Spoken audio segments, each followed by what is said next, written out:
नमस्कार प्यारे बच्चों। आपकी अपनी कोचिंग सुमन हिंदी क्लास से मैं सुमन आपका हार्दिक अभिनंदन करती हूँ।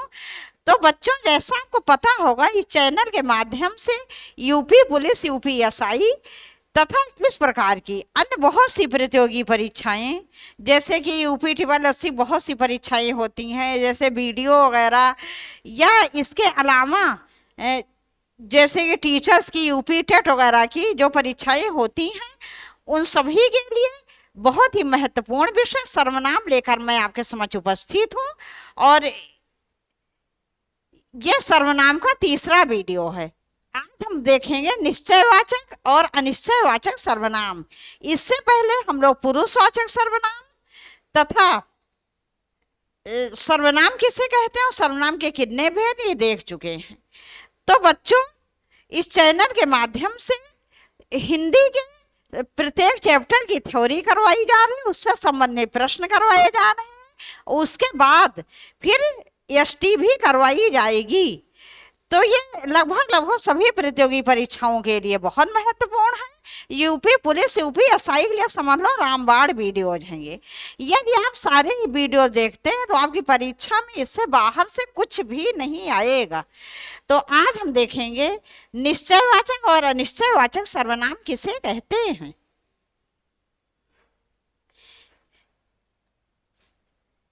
निश्चयवाचक सर्वनाम, इसका दूसरा नाम क्या है? अनिश्चयवाचक सर्वनाम। निश्चयवाचक सर्वनाम, इसका दूसरा नाम क्या है बच्चों? संकेतवाचक सर्वनाम। तो ऐसे सर्वनाम शब्द जो निकट, पास या दूर स्थित किसी व्यक्ति या वस्तु की ओर निश्चय पूर्वक संकेत करते हैं, वे निश्चयवाचक सर्वनाम कहलाते हैं।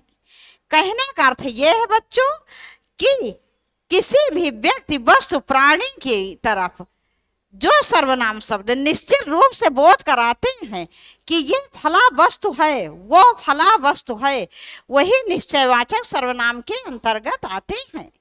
इसमें बच्चों के और दो शब्द आते हैं, ये और वो। ये वो पास की वस्तु के लिए या व्यक्ति के लिए क्या आता है? यह शब्द। और दूर की किसी व्यक्ति, वस्तु, प्राणी के लिए वो शब्द का प्रयोग होगा। जैसे कि मेरे हाथ में क्या है? मार्कर है। तो मैंने जैसे कह दिया ये मार्कर है, तो ये बिल्कुल पास में है। और यदि कोई चीज मुझसे दूर हो तो मैं उसके लिए किस शब्द का प्रयोग करूंगी? जैसे शायद आपको नहीं दिखाई पड़ रहा होगा, लेकिन मुझे साफ दिखाई पड़ रही है, घड़ी लगी हुई है। अब वो घड़ी मुझसे काफी दूर है बच्चों। तो जैसे मैंने कह दिया वो घड़ी है, तो वो घड़ी मुझसे दूर है, लेकिन निश्चित रूप से वो क्या? घड़ी है। तो दूर के लिए वो शब्द का प्रयोग होता है, और निश्चित रूप से वही वस्तु होनी चाहिए जिसके बारे में मैं कहूँ, तो वो घड़ी है। तो ये भी क्या? निश्चित रूप से वो घड़ी है जो मुझे दिखाई दे रही है। तो बच्चों, ये भी निश्चयवाचक सर्वनाम के अंतर्गत आएगा। और जैसे मैंने कहा यह मार्कर है, तो निश्चित रूप से यह मार्कर है। ठीक है बच्चों, तो इस प्रकार से ये क्या हो गया? इसी को कहेंगे हम निश्चयवाचक या संकेतवाचक सर्वनाम। कहने का अर्थ ये है वह सर्वनाम शब्द जिनसे किसी व्यक्ति, वस्तु, प्राणी के निश्चित दशा का बोध होता है, निश्चित रूप से होने का बोध होता है, वही निश्चयवाचक सर्वनाम के अंतर्गत आते हैं।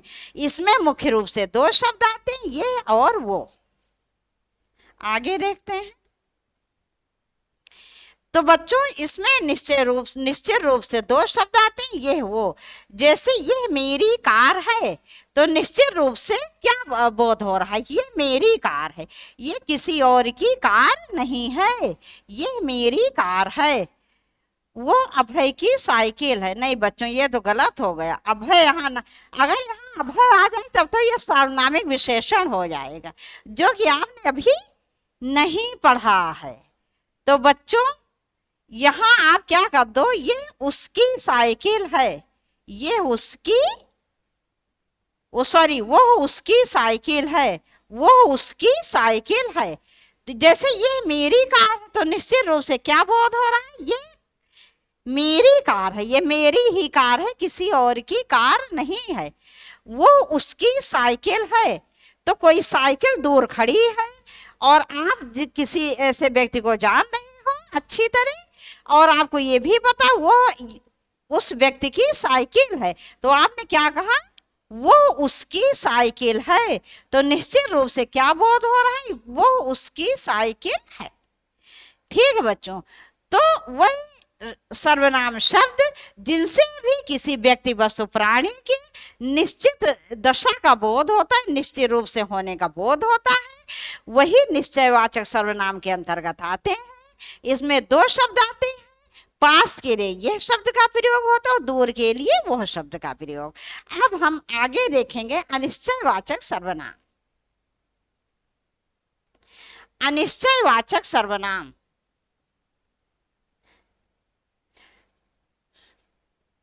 अभी आपने क्या देखा, पढ़ा आपने, निश्चयवाचक सर्वनाम में आपने बच्चों ये पढ़ा कि वह सर्वनाम शब्द जिनसे किसी व्यक्ति वस्तु प्राणी की निश्चित दशा का बोध होता है, निश्चित रूप से होने का बोध होता है, वह निश्चयवाचक सर्वनाम के अंतर्गत आते हैं।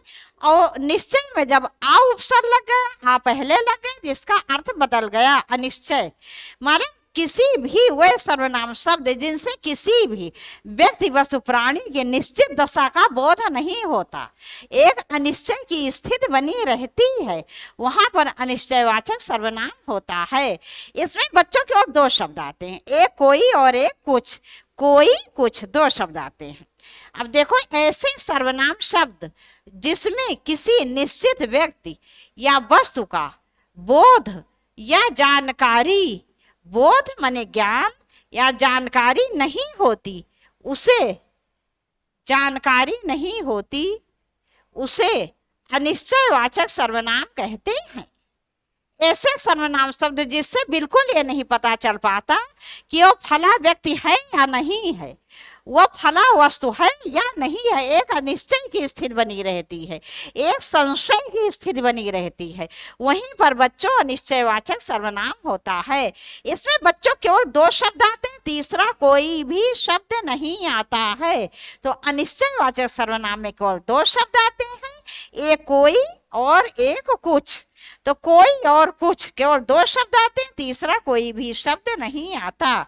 जैसे कोई व्यक्ति आपको बुला रहा है, कोई व्यक्ति आपको बुला रहा है, कोई व्यक्ति आपको बुला रहा है, कौन व्यक्ति बुला रहा है इसका बोध नहीं हो रहा है, कोई व्यक्ति आपको बुला रहा है, ऐसा बिल्कुल बोध नहीं हो रहा है। व्यक्ति कौन है, कोई बच्चा है, बूढ़ा है, जवान है, कौन है वो, इसका बोध नहीं हो रहा है, एक अनिश्चय की स्थिति बनी हुई है। इसीलिए बच्चों यहाँ पर अनिश्चयवाचक सर्वनाम है। कुछ खाने को दे दो, जैसे आप अपने घर में हैं, आपने अपनी माता, आपको बहुत तेज भूख लगी, आपने अपनी माता जी से कहा कुछ खाने को दे दो, माने कुछ भी खाने को दे दो, कोई भी खाने की वस्तु हो वही दे दो जिससे थोड़ी देर के लिए मेरी भूख शांत हो जाए। तो आपने इस प्रकार से कहा कुछ खाने को दे दो, कुछ क्या खाने को इसका पता नहीं चल पा रहा है कि आप फल मांग रहे हो, आप मिठाई मांग रहे हो, कि आप गरम समोसे मांग रहे हो, कि आप भोजन मांग रहे हो माता जी से, इसका बोध नहीं हो रहा है, कुछ खाने को दे दो। तो बच्चों एक अनिश्चय की स्थिति बनी हुई है, इसलिए अनिश्चयवाचक सर्वनाम। तो अनिश्चयवाचक सर्वनाम वहां होता है जहां किसी भी व्यक्ति वस्तु प्राणी आज के निश्चित दशा का बोध नहीं होता, और इसमें केवल दो शब्द आते हैं, तीसरा कोई शब्द नहीं आता है, कोई और कुछ। तो बच्चों अब यहीं पर ये वीडियो समाप्त कर रहे हैं। आपको पूरा पता अच्छी तरह समझ में आ गया होगा कि निश्चयवाचक सर्वनाम किसे कहते हैं और अनिश्चयवाचक सर्वनाम। इसमें बहुत से वाक्य आ जाएंगे, आप कुछ भी प्रयोग कर लो। जैसे आपके यहाँ मान लो रोड लाइट, आपके यहाँ लाइट नहीं आ रही, आपके घर में रोड लाइट नहीं आ रही है, आपके घर में लाइट नहीं आ रही है, आपके घर में लाइट नहीं आ रही है, और रोड लाइट जिससे कि आपके दरवाजे पर भी काफी कुछ रोशनी आती है, वो भी नहीं आ रही है, वो भी नहीं आ रही है। और कोई आपके दरवाजे पर आए, कोई अतिथि, और आप की माता जी ने कहा, किसी ने बेल बजाई, आपने देखा, आपकी माता जी ने कहा देखो कोई अतिथि दरवाजे पर खड़े हैं, कोई अतिथि दरवाजे पर खड़े, कोई अतिथि, ये नहीं समझ में आ रहा है कौन अतिथि हैं। तो यहाँ पर भी एक अनिश्चय की स्थिति बनी हुई है, इसलिए अनिश्चयवाचक सर्वनाम। आपको बच्चों कोई मित्र है, वो मुंह चला रहा है, आपको ये तो लग रहा है कोई चीज खा रहा है, मुझे नहीं दे रहा है। आपने कहा वो कुछ खा रहा है, वो कुछ खा रहा है, लेकिन क्या खा रहा है इसका पता नहीं चल पा रहा है, एक अनिश्चय की स्थिति बनी हुई है, इसलिए बच्चों यहाँ पर भी अनिश्चयवाचक सर्वनाम है। तो बच्चों आपको अच्छी तरह समझ में आ गया होगा निश्चयवाचक सर्वनाम किसे कहते हैं, अनिश्चयवाचक सर्वनाम। अब बच्चों इसके बाद फिर मिलेंगे संबंधवाचक और प्रश्नवाचक सर्वनाम के साथ।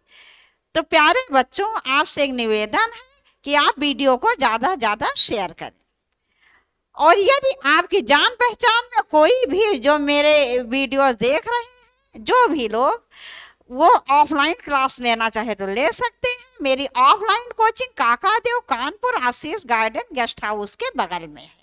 तो बच्चों कल फिर आपसे मिलते हैं प्रश्नवाचक संबंधवाचक सर्वनाम के साथ।